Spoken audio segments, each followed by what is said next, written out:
A lot of people come to me for coaching because they're really stuck and they're really unhappy and they want a way out. I would probably say 80% of people responded to my cold emails. If you can grow your personal brand, that's the biggest asset you will ever have. I thrive on being quite spontaneous and quite flexible. How do you actually get money coming in? Create what we want depending on what our priorities are. You're wanting to seek a passion or a purpose. You have to face your own demons and you have to know yourself. I'd found the lifestyle I wanted. I was truly happy, happier than I've ever been. I had to give up so much, so much. And then I worked out how to blow up on LinkedIn. Do you miss the community and colleagues? People will always put you in a box and let them do it.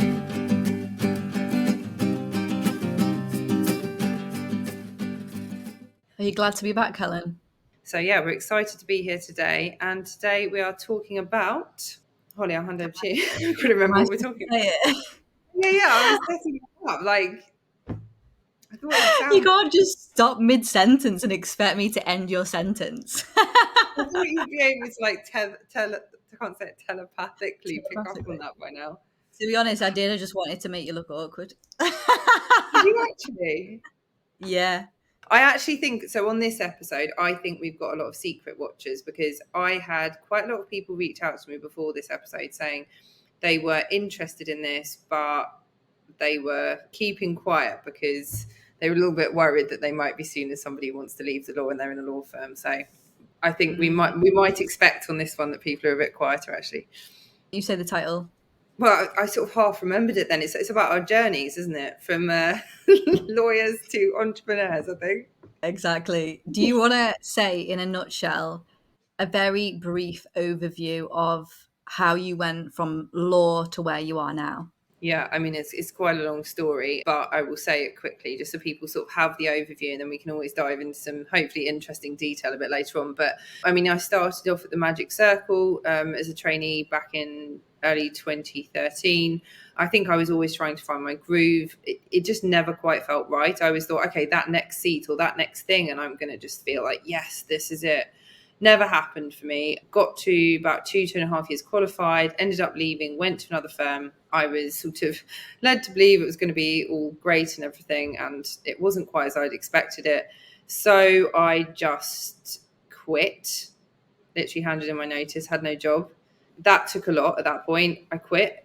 I went on a yoga and meditation retreat in Scotland, decided I was going to do a psychotherapy master's, signed up to that for 4 years, and then thought, oh gosh, I've got to pay for this. So then I went back into law, first of all on like a locum role, which was great, 9 till 6. People were like, why do you, are you happy doing this? Oh my gosh, you went from like Linklaters to locum. I was like, mate, I'm working 9 to 6. I get to go home. I've got an evening, like it was summertime. I was happy as Larry. Then I went and got this job, the one where I made partner.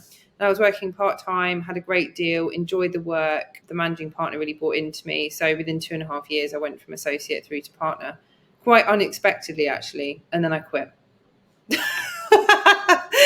So in a nutshell, that's what happened. Oh my gosh. Okay. I've got so many questions, but I'll just say what happened to me, then we can dive into it. Mine's not that complicated, to be honest. Basically, I worked in law, in immigration, and then I did a bit of anti-money laundering and stuff like that, dabbled a bit in a few different bits of law. And then, but throughout the whole of my career, I was just kind of like, something's missing. Like, I really want to travel and work. It wasn't necessarily law that I didn't like. It was more the environment, the office environment, the culture, stuff like this. I just thought, I just want to be free and be able to work wherever. And then when the pandemic hit, I was like, oh, it is an option actually to work from home.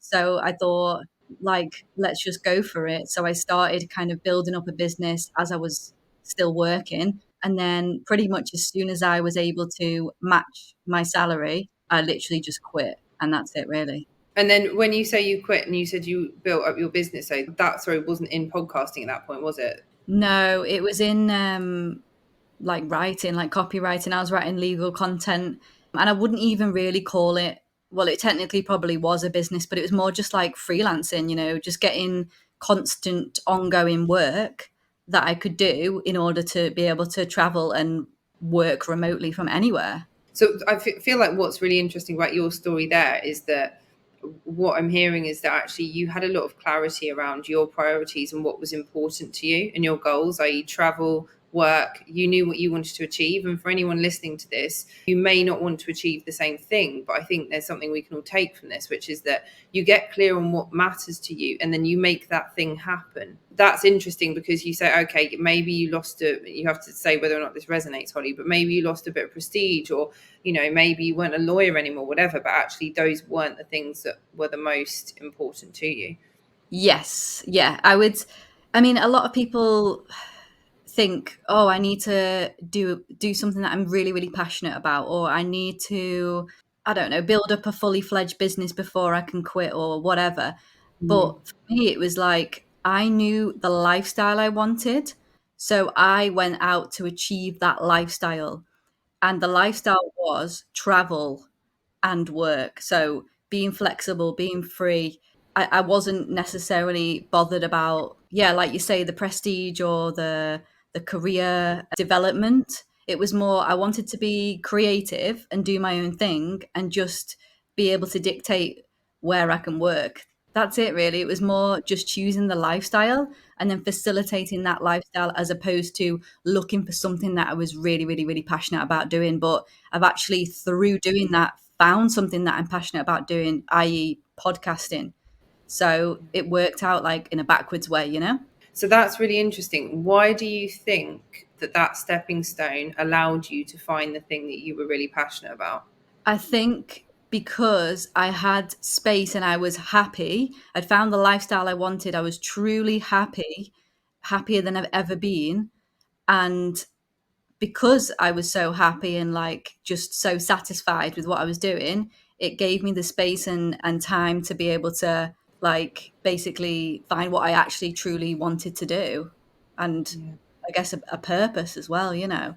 I wanted to ask you, what was it like for you? Was it the lifestyle or was it something that you're wanting to seek a passion or a purpose? Before I answer that, I actually just really want to respond to a point you said there about the space and the time, because I think a lot of lawyers will relate to this.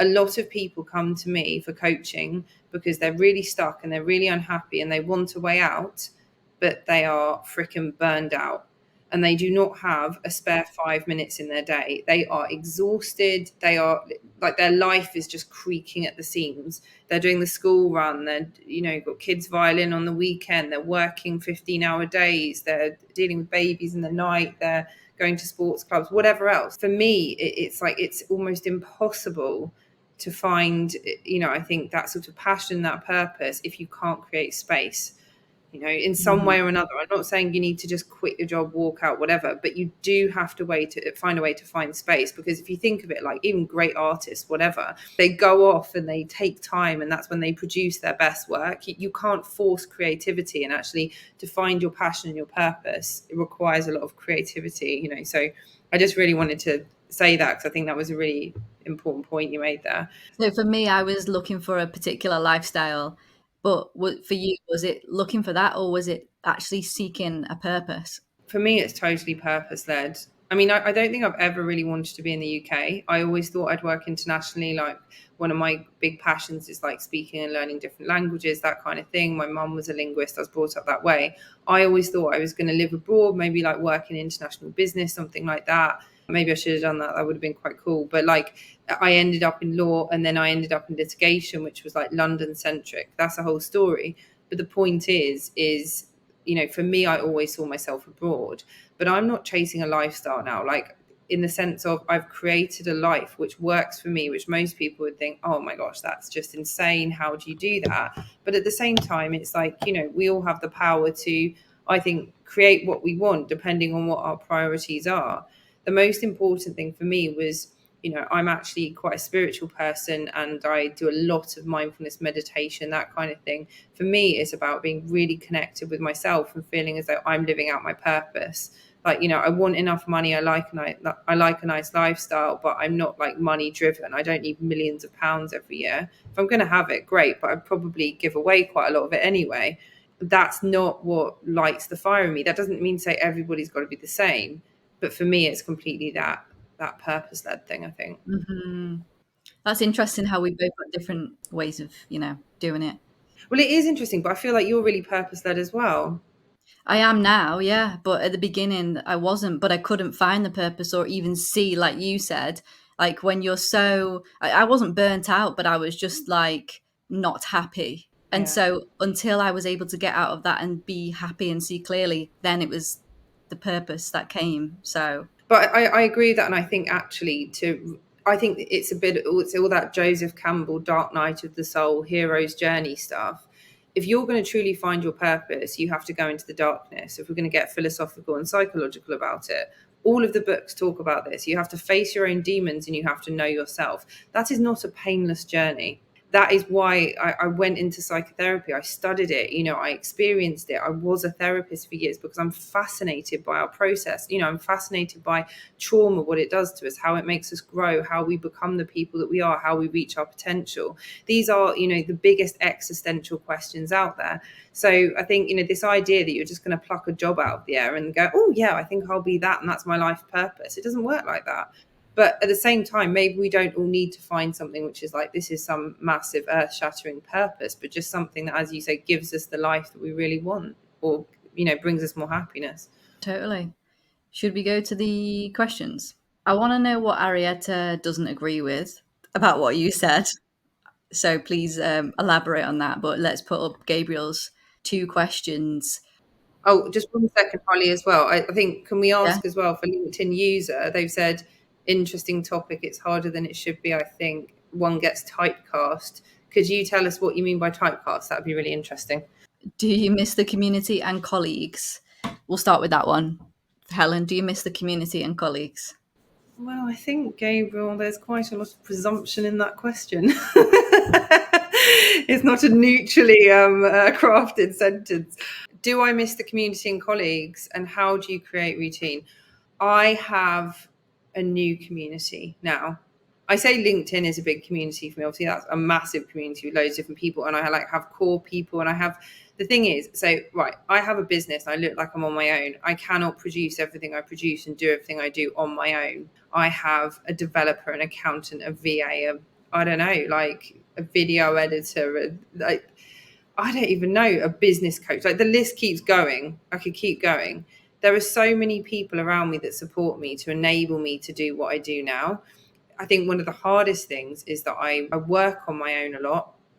So I deliberately choose to go to cafes and things like that and chat to people. So I have that kind of social interaction. But quite honestly, the people now who are in my community, even if it's sort of online for the most part, people like Holly, I think it's incredible because I'm surrounded by people who constantly lift me up and open my mind in new and exciting ways. And that just, it didn't happen in a law firm in the same way because everyone's drinking the same Kool-Aid, everyone's moaning about whatever, everyone's bitching about something. It's just law firm life and everyone's thinking in the same way. When you step into business, everybody's just like, I don't know, firing on all cylinders in different directions. And so for me, that's personally more exciting. Of course, I do miss some of my colleagues. There are probably some people I don't miss. That's what office life is like, really. Do I want to go back? No. Do I miss it? No. And how do I create routine? With difficulty, but I'm not actually somebody who likes a lot of routine. I thrive on being quite spontaneous and quite flexible. So probably a lot of people would look at me and say, my gosh, you work crazy hours or this or that, but it works for me. I mean, I live in Bali. I just got myself a scooter today and I was like scooting around the roads this morning, and I'm probably not great at routine and I could probably get better at it. But when you work for yourself, you kind of have to try and implement some of it. Like I get up early and I start work early, otherwise I wouldn't get enough done. But Holly, how would you answer those questions? Same as you in terms of community. I thought I would miss the community when I left because I do love being around people and bouncing ideas off them and stuff like that. But then when you create a business or create something that's for you, then you realize you have to be around different people, and it's actually so fun, even being on like LinkedIn and then meeting people in real life and going to cafes or co-working spaces and being more spontaneous about meeting people and not knowing who you might meet. I like that. And I find community in other places. I find community even through my podcast. Like when I have guests on my podcast, I remain friends with them and meet up with them or collaborate further with them, or they become my genuine friends, and that builds a community in itself, which I love. And so I wouldn't have that if I was working in an office. So I think community now is actually much better was when I was working in an office. And then in terms of routine, I like to be flexible as well, but I also like to have a routine, and creating habits and routines from the very offset when I quit law, probably the key to my success, I would say. Okay, that's big then. What do your routines look like? So the routines were like doing a little bit of reading, learning about business, doing yoga, doing exercise, making sure I do a certain amount of exercise per day, and having these milestones within the day. So then I'm more productive and more incentivized. And I don't know, it's really got me through. If I was just to wake up every morning, just open up my laptop and just be like, okay, what do I do today? Then I don't think I would have got very far. But I've set time aside to do marketing or business development or all these things that you have to do when you have your own business. Absolutely. I'm just really aware. I feel like this is such a huge topic. And this week, for anyone who follows me on LinkedIn, you'll have probably seen I've sort of spoken about this stuff. And I posted something about, the other options there are apart from being a lawyer. And that could be legal consultant, recruiter, in legal tech, coach, learning and development. There are so many things out there. You can move into finance. There's just so many options. But I've had so many people reach out to me, and I think this is such a huge topic. But one thing that people have really been, I suppose, asking me about or wondering is, a lot of people seem to be in that place where they're feeling really stuck. And they just think, okay, I know I'm not completely happy. I'm also not desperately unhappy, but this just doesn't feel right for me. I'm in this job where sort of I'm well paid. There is a trajectory. I'm on track. But yeah, what do I do? Just this feeling of real stuckness. And then people ask me about my journey. And I think what might be helpful for some of the listeners is around understanding sort of how it grows from maybe that feeling to the place of actually being out of law and doing something else. It's like the practical steps. And I think this is a deep topic, but I wonder if you think, Holly, this would be helpful if we just sort of gave a few practical examples from our journeys. Yeah, to be honest with you, as I was saying to you before, I know your journey like on a very high level, but you never really talk about the logistics or the practical steps that you took to build an actual business. How did you go from quitting to building? The thing is, people think that I quit and that was D-Day, and it wasn't. D-Day happened years and years before that point. It happened probably when I first quit law. So that was 3 years, I want to say. No, maybe 3 or 4 years before I actually quit with a big Q. That was the day that I left law, and I had my kind of probably dark night of the soul period, which was like, oh God, what am I doing with my life? I feel unfulfilled. I've trained as a lawyer. I'm not happy being a lawyer. What do I do now? Everyone's saying I should just go back to law because I'm a failure and blah, blah, blah. And I think this goes actually to a comment that's gone into the comments around, being put in a box and people telling you you're a litigation lawyer or whatever they want to tell you. Well, people will always put you in a box, and, let them do it. Let them have fun and put their pretty bows on boxes, whatever. But it's always your choice as to whether you are put in the box. For some reason, I'm thinking like Dirty Dancing, no one puts baby in the corner. So I then, had my dark night of the soul moment. And I suppose that was when I went on my yoga retreat and, frozen in Scotland, completely snowed into this like hundreds of year old farmhouse, freezing to death. But I was like, I have to do something else. That's what then led me to my master's, which wasn't just an academic pursuit. I met this woman who literally changed my life. She founded the institute. She was an incredible person. And I just thought, whatever you've got to learn, even if it means doing your gardening for a year, I will do it, because you are the wisest person and most incredible person I've ever met. And so I embarked on that journey, having no idea what the outcome looked like. I didn't want to be a therapist. Realistically, I didn't think I could actually afford to be a therapist with my rent and everything like that, or mortgage, sorry, whatever it was. I went on that journey not knowing the outcome. And I think the mistake a lot of people make is to think you just wake up one day with this epiphany of the end point. You don't. because actually to become the person you need to be, you need to go on a journey. So that journey at some point has to be, I'm just going to try out some other stuff and start following my intuition a bit. Doesn't mean you need to leave your job. Like, I actually then carried on as a lawyer for years while I did my master's, while I did all of this deep personal work, the deepest personal work possible. And then I came out the other side being like, wow, I'm a different person from who I was. And then I trained as a coach. And then, you know what, my business, as it was 2.5 years ago, is not the same business I have now. And it's not the same business I'll have in 6 months' time, because I'm growing so quickly all this time. So this idea of an endpoint doesn't exist. But I think it's that thing of not expecting to just wake up with that epiphany. You've got to put in the work and you've got to go on the journey. So maybe you do something as a bit of a side hustle for a while and start upskilling in other areas and find out what you enjoy. But you're going to have to probably create some space and some time for that. You can't probably expect to work 100-hour weeks in law and also find the space to, find your creativity doing something totally different. Helen, what was your very first starting point when you decided, okay, this is the business that I want, or this is the goal I want to have? What was your first step into that? I think the first thing is it's the finances. A lot of people write to me and say, oh, I can't just quit law, I can't do this or I can't do that because of my finances, which I totally respect and I totally understand. But I think also people think for me it was easy.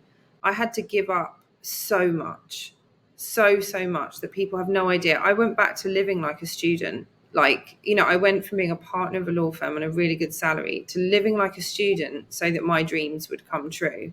A lot of people think, oh, no, well, I can't do that. Well, yeah, okay, but how many holidays are you going on? How many cocktails are you drinking? How many dinners out do you have? How many takeaways are you having? At the end of the day, you have to prioritize what you want to do. Now, if you go from law job to another job, that's one thing, because then you're going from salary to salary. But if you want to start your own thing, you're probably going to have a period where you're going to take a bit of a hit. I know your story was a bit different there. The one thing I did was get my finances sorted, in the sense of I knew how much was coming in and I worked out the absolute minimum I could live off, and then I cut it some more. And I think then I worked out, okay, so I've got at that point, very beginning days, like a couple of clients and whatever else. And it was precarious. But do you know what? I had so much skin in the game that I had to make it work and I was not going to fail. So I think that's almost what you need sometimes to push yourself. I also did the same thing in terms of finances. What I did was I saved up 6 months worth of expenses. I firstly went through all my expenses. Okay, how much does it cost for me to live? Went through it all, saved up 6 months, then started building up the client base that I had. And then when I kind of matched pretty much the salary that I was getting with the freelance work that I was doing, I quit the job. And it was a big step because it was like quite scary, even though I was actually earning the same in both. So I think I was quite fortunate in that sense where I didn't lose really anything. I had the savings as a safety net, but I also matched my salary with the freelance work. So I went from one salary to the same salary, but it was just less predictable. But it actually, Yeah. I worked it out so it would be still predictable where I was working for companies on a monthly basis. So in that sense, it wasn't that risky for me. In a way, that almost sounds less risky, because then you're dependent on a few different sources for your income. Like, you can always be sacked, right? So you actually Yeah. set it up really well for yourself. I'm sad this week that we haven't got Jono in the comments, because I know he's on holiday, but he always talks about this on LinkedIn, the importance of getting the finances straight, and then you can work out actually what your options are. But you just have to do that. If you're in business, you have to do that. I'm aware of time today, and I think we sort of said, because it's such a big topic, we may just run over a few minutes, because there are a few key points that people had sort of written to us with as well that we just wanted to cover off, weren't there? Do you have any key points? I mean, if I was someone in the audience wanting to do what we have done, I would want to know, okay, I get the finances thing, but how do you actually get money coming in? How do you get clients? What did you do to get clients? It was hard in the early stages. It was hard. I think I had something like 1,000 LinkedIn connections at best. I wasn't really well known. I just networked like crazy. I put myself out there. I networked. I did talks. I did podcasts. I got to know everyone who's kind of in legal on the circuits. I coached all sorts of different people back then. I mean, now it's probably a lot more specific what I do, but back then I was just like, gosh, I need to speak to different people, win different clients. And I just got out there and I just picked them up that way, I think. And then I tried to grow LinkedIn. I did moderately well at that for a while. And then I worked out how to blow up on LinkedIn. And that's a game changer. That is a game changer, my friends. If you can grow your personal brand, that's the biggest asset you will ever have. That you will ever have, because then you don't have to do like, cold outreach and all this stuff. Like, people already know you, they reach out to you, you become a name. That's a whole journey in itself. That's why I'll bang on a lot about personal branding. I think it's a term really misunderstood in legal. But I think I just had to put myself out there. I just spoke to anyone and everyone about my business and did as much as I possibly could on LinkedIn. I don't know, what was your journey, Holly? Interesting. We did completely different things. Oh, But I really? really, yeah. But I love that you did that. I would definitely recommend people doing what you did. I went cold and I basically put together a spreadsheet of all the law firms, managing partners, etc. And I just contacted them all, asking if they needed my help. A lot of them, I would probably say 80% of people responded to my cold emails, if not a higher percentage. Yeah, You're obviously really good at cold emails. I feel like this should be I think a I am. Holly cold email course. I actually think I am, because they responded and it could have been like a no thanks, but at least they responded, which I wasn't actually expecting. But a lot of them did respond. And then I got on calls and I was meeting people and I was kind of doing what you did, but through a cold method. And I built up a client base like that. And it worked very well, actually. That's really, really interesting. Oh my gosh, my brain is just firing on all cylinders right now. Oh, Oh, that's a no. whole thing, isn't it? Oh, it's just too late for that over here. Too late for that. No, I think that's really, really interesting. And I think if you are trying to set up a business and sell into an industry, you've kind of got a couple of different routes. Like for me, I have worked with a lot of firms, but also I work with a lot of individual lawyers. So there you've got to think about whether your business is B2B, business to business, or business to consumer, B2C, and the different marketing channels for that, who you're talking to in the business. Like, I write a lot of my posts for the specific lawyers. I write to them directly. I don't write to HR. That doesn't mean that HR won't reach out, but we're getting into complicated stuff now. But, actually, if you want to get good at business, you have to understand how marketing works, and you have to understand how to get in the shoes of people. So I think, if you are thinking about all that, there's, that was the other thing as well.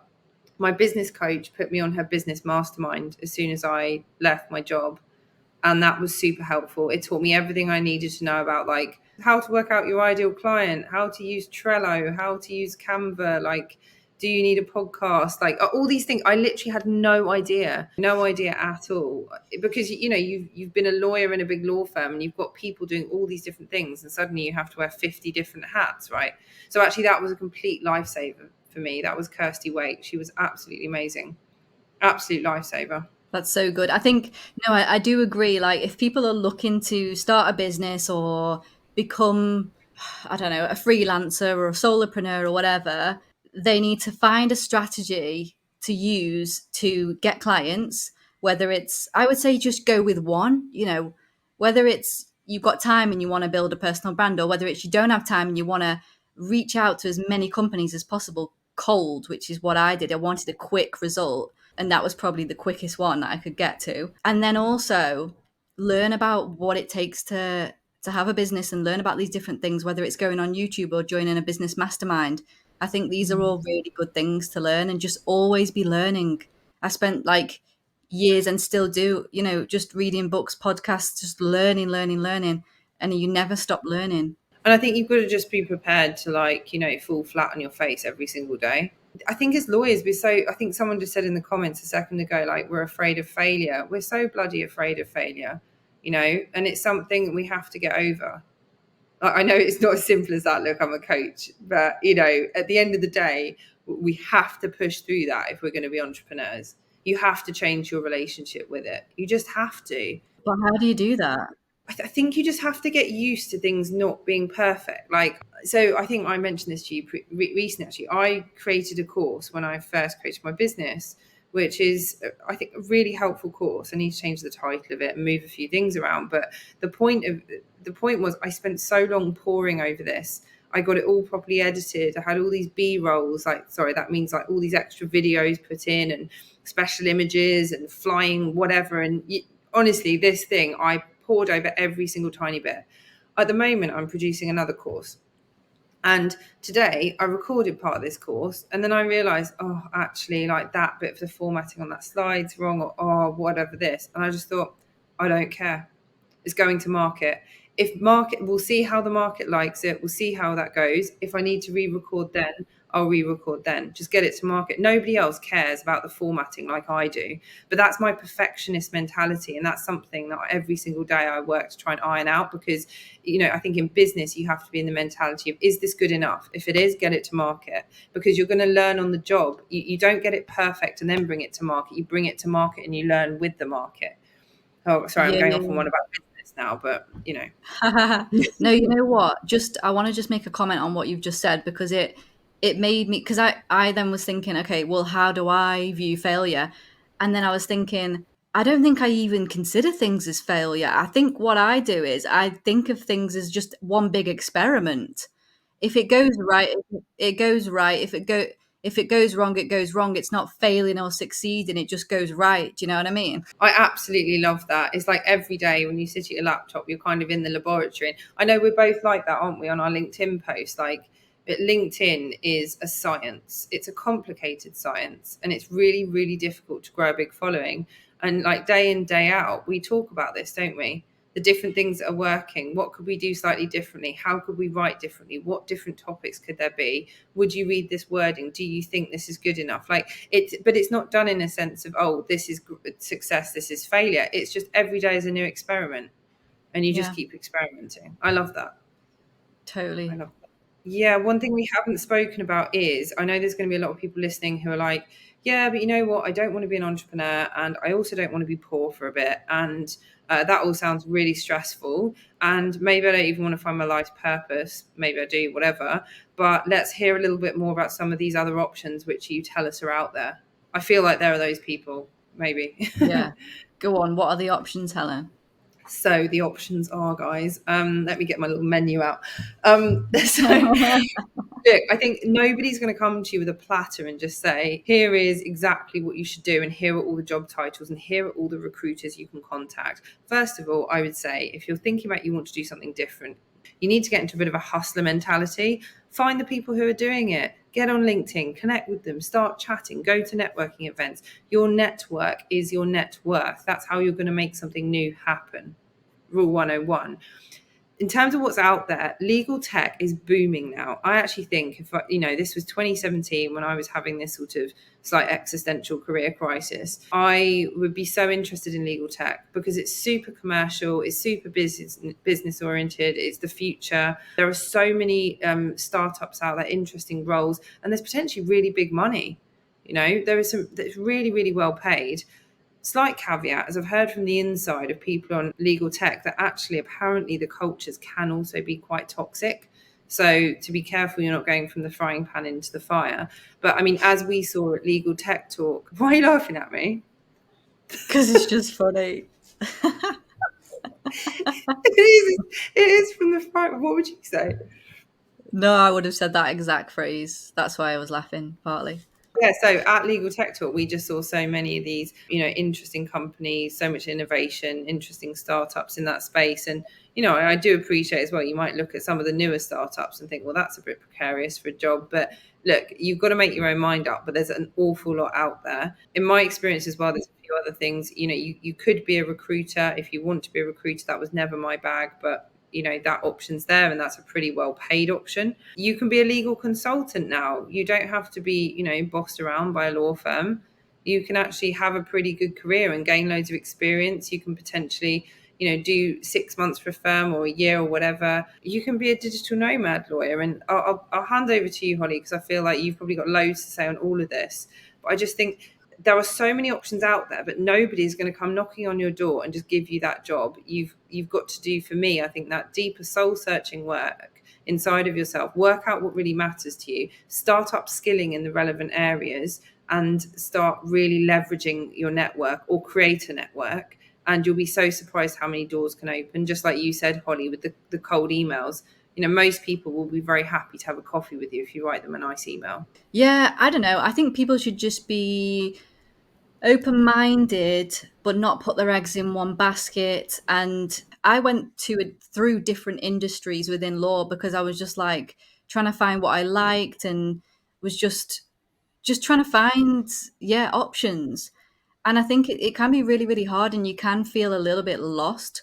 But I think you just need to, I don't know how you can do this when you have to work and you don't have the option to necessarily take time and space. But I really do think that it's so important to take time and space to decide what you want. Otherwise, you are just literally jumping out of the fire into, sorry, jumping out of the pan into another fire. And you'll constantly be doing that. And I did that for so many years until you Mm. actually just stop and think, what do I actually want? And I would say, from personal experience, think about, what lifestyle do I want? Because the lifestyle will dictate everything else. Like, are you a mum, and do you want to look after your kids most of the time? So then find something that works around that. Or do you want to be working really, really hard and within a firm because you like that type of, I don't know, way of working and environment and stuff? What do you actually like doing? And then go from there. But I mean, as Gabriel says, there's also stuff like insurance, litigation funding. There's loads of things. The beauty of being a lawyer or having a law degree is that your skills are so transferable. You could practically do anything. I think that's right, and that is a really good point on the litigation funding option. Actually, I think I would have quite enjoyed being a litigation funder because it's just super commercial. Basically, you're an investor. You're sort of a bit like you're sort of gambling to a certain extent on the odds of cases, obviously with a lot of knowledge and expertise in there. But I think that's quite interesting. I mean, gosh, you don't have to do all the doc reviews, but you get to, find out about all these cases and make fun investments, I guess. And the other thing, which I didn't say, which I suppose is the obvious one, which I spoke about on LinkedIn this week, is you could move into more of, say, a learning and development role if that's something you're potentially interested in. Some of them are really high paid. This week I just mentioned one on LinkedIn, so I just thought it sounded like such an insane offer of, like, a 9 to 5 L&D role, top firm, flexible working, option for part-time, 6-figure salary. Like, guys, my God, in 2017, I would have shot up the Strand so quickly to get that role. You have no idea. And I think, like, you can be a coach, you can get into mentoring. Like, it depends what, as you say, what are you interested in? Like, what lights your fire? For some people, it will be, more cerebral or more into like finance, whatever. Some people it'll be coaching. Some people it'll be living on a desert island. Yeah, exactly. Do you think we should wrap up a bit, Helen, or do we have any questions that we haven't answered that you want to answer? I think we should just check the questions. I don't think it's hard to pivot. Yeah. Typecasting, I think we've covered that one. Yeah, I think Kim said I haven't found many options for other roles, to be honest. Not sure if that's my age. I think it can be hard out there when just looking at sort of the roles and options that are available, as we've kind of mentioned. Mm, I think this is where, if you're really looking to pivot, it's about you kind of need to be a bit creative around, yeah. What you might want, how you pivot, all the things we've been talking about there. Hmm. We've got a few conversations going on in the comments, which is nice. Yeah, I think. Yeah, I mean, hopefully that was helpful. And if anyone's got any ideas of what they, might want us to talk about in future, if there's an angle we haven't covered here, let us know, because we can cover that in future. One thing I did want to say as well is we're building the Water Cooler exclusive, this community, and most people actually listen to us back on the podcast, and we get a lot of feedback on that, don't we? Yeah. I think we've started something called the Water Cooler Wall of Love. This is our testimonials page, and we really want to build this up because I think, we're trying to create this safe space where we can actually talk about this stuff and have these honest conversations. If you like what we're doing, if you love what we're doing, if you support us, please, please, please leave us a testimonial, because this is what's going to help us grow. It's going to help us keep producing these podcasts, and who knows, maybe an awful lot more in the future as well. So I will drop a link to that in the comments. We already have a couple of really amazing. The point of next week's one, actually, I think it'd be really cool, is the way to be successful in law, in my experience, is actually to understand that you have to play the internal politics. It's all about having the right networks. It's all about leveraging off those relationships. It's all about understanding how to get ahead, how to be recognized, and all those kind of things. I speak to most lawyers and they're completely unaware that, you know, the winners in this game are the ones who understand first and foremost that it is house of cards, and the second ones are the ones who are able to leverage off that. So we're going to be covering those topics, and we will have nailed the title soon as well. Yeah. Thanks so much, everyone. Really nice to see you all and appreciate your support. Yeah, great. All right, see you all soon. See you next week.